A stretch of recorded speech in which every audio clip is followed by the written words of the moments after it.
L'addition est une double manifestation du réel. Ça, c'est quelque chose qui m'a toujours étonné. Pourquoi un humain a-t-il un jour additionné au moins deux éléments entre eux? Uniquement de manière à dénombrer pour le bien de la communauté, pour doser et partager? Pourquoi faire précisément?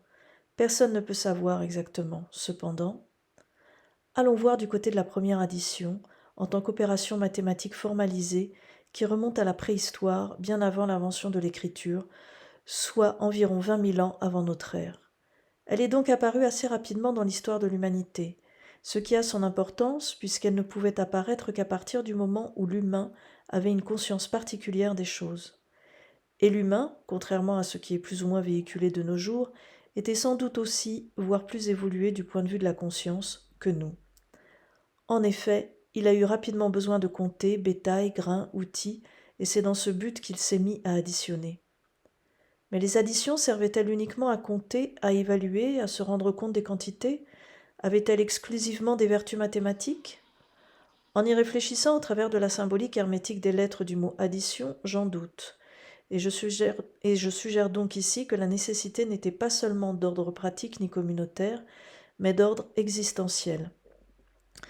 Je déduis ceci, de façon très raccourcie me direz-vous, mais l'objectif de mes articles est de simplifier, en analysant le mot addition. En le décomposant à l'aide de l'hermétique de ces lettres, nous voyons que cette opération est le fait, pour l'humain, A, de manifester au travers de la ou sa dualité, doublement donc, avec une volonté forte, 2D, à partir de l'inconscient, I, dans le terrestre inconscient collectif, la syllabe tion, T-I-O-N, soit le réel. Une façon donc, pour l'humain symbolisé par le A, d'exprimer qu'il a une grande capacité à manifester la réalité à partir de l'inconscient collectif devant lui-même et les autres. Pourquoi pas? Ceci sous-entend que même dans des temps très anciens, l'humain avait conscience de ses actes. Manifester une addition n'est pas anodin puisque cela montre, preuve par l'accumulation, que la personne s'est thésaurisée et, plus avant, sait produire, cultiver, fabriquer.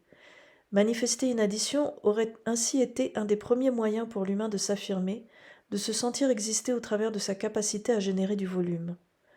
De là à considérer que l'addition, en tant que double manifestation, permet de se servir des autres comme d'un miroir pour se valoriser face à soi-même et autrui, il n'y a pas loin.